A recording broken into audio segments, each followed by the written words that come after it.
So I had audio fail on this video, so I have to record and do a voiceover, so we'll see how well this matches up.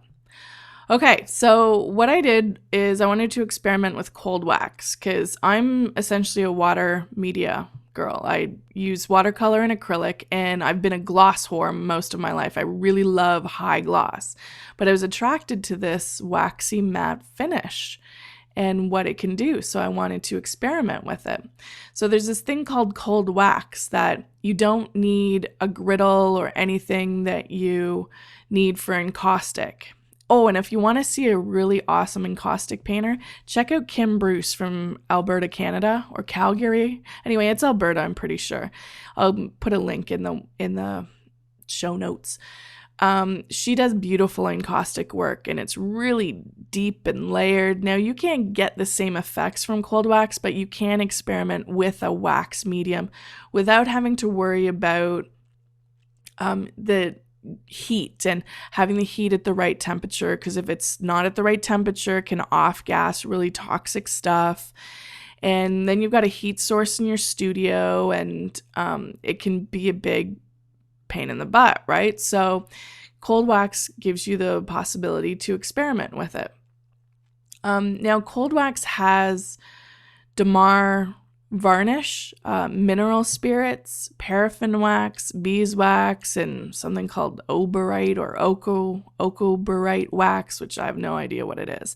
So it's an oil-based medium, and you can use it with oil paints, and it can go on top of acrylics and watercolors as a sealer. You may be able to embed in it as well. I'm not sure because I haven't completely let mine dry yet. Now, okay, what am I saying? Just now I want to mix it. Okay, good. Woo, we're mixing it now. Okay, so they recommend that you, see, that's the wax there. It's waxy, it's spreadable, right, like that. They recommend that you thin it down with mineral spirits to get it flowing. Now, I used about 3 or 4 dropperfuls, and I just put it in and I mixed it up. And it took a little bit to mix up, right? It took a little while to get all the chunks out and stuff. But unfortunately, the flowing didn't make any change. Like, thinning it down and applying it like that had absolutely zero effect on my acrylic painting. It toned down the gloss of the pigments a little bit. Like, I didn't varnish that. It's not glossy because I put a varnish on it. That's from the pigments. And that's an acrylic, and it was totally sealed. Like, there was totally acrylic on it. It wasn't absorbed into the wood. So I'm not, the thinning it down had almost zero effect. So that was fail. Then I put it on a watercolor painting, and it was going on fairly thick, and I felt awesome. Like, I can put some texture on it. You can use it as a final finish and texturize your painting with a wax, which would look awesome with a matte finish over top of it. But unfortunately, the textures kind of disappeared. Like, what was very textured when I let it dry just kind of sunk down, and I lost a lot of texture. There is some texture on there. I'm going to take pictures of this because it's really difficult to capture, and the scan doesn't capture it either because it is a really subtle effect. It feels really nice though. It's got a really nice waxy feel, which feels really classy, I guess, on paper. Oh, I can't believe I said classy. Lame. But yeah, it's got a really nice texture, like a really nice waxy high quality parchment kind of feel to it. Now, I thought that it was going to absorb into the paper, and that might be what's happening. When I first put it on, it made stains on the back, like very oily kind of stains. I'm not sure what I'm saying there. Okay, here's where I mixed it with watercolor pigments. I don't use oil, I don't have any, so I wanted to mix it with a color. I used a Liquin magenta, and in watercolor there's only gum arabic and a honey binder, so I didn't think there was any problem with how it would affect with the wax, and so I mixed it in, but it kind of encapsulated it into the pigments into like little pebbles, which is actually kind of neat. The texture I think, absorbed into the paper too, because it isn't as 3D as when I first put it down. One of my instructors, one of my staff, wants to experiment with this and actually mix in acrylics, because he thought how interesting to experiment with it and just see what it does, which I love. I love it, that experimental attitude, to see how things react, and who cares if it's supposed to be used. This is the watercolor mixed in and used onto a gessoed molding paste surface.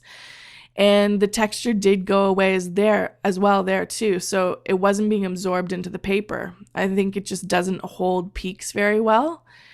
Now, I just put it straight on. I didn't thin it down. I applied it with a palette knife directly onto this. This is already textured. Oops, see, that's not dry yet. It may take 6 months for this to dry. I'm not sure how well this will dry. When I first put it on, it was very white, but it dried clear. Oh, that's not dry either. Oops. But I'm not used to oil, so it may take a long time for this to dry. And I'm not sure if a really thick area will ever dry clear. It may always end up waxy, but it may oxidize properly, so it's actually hard in a final finish.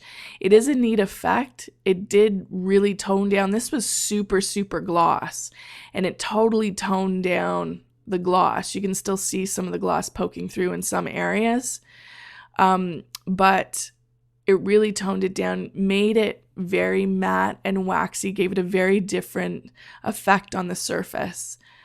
But I still don't know, exactly how the thick areas are going to react over time.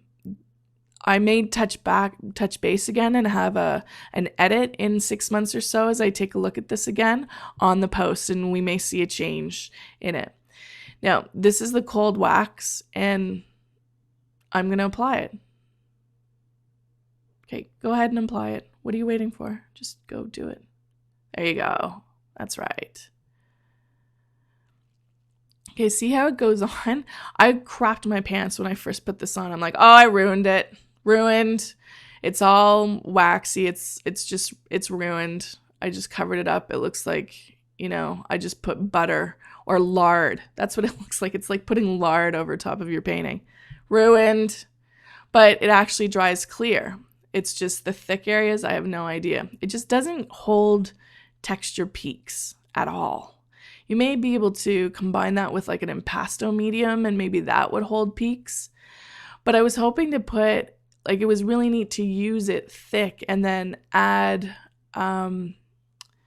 textural strokes to a flat piece. So you could add brush strokes or whatever, but that didn't really work.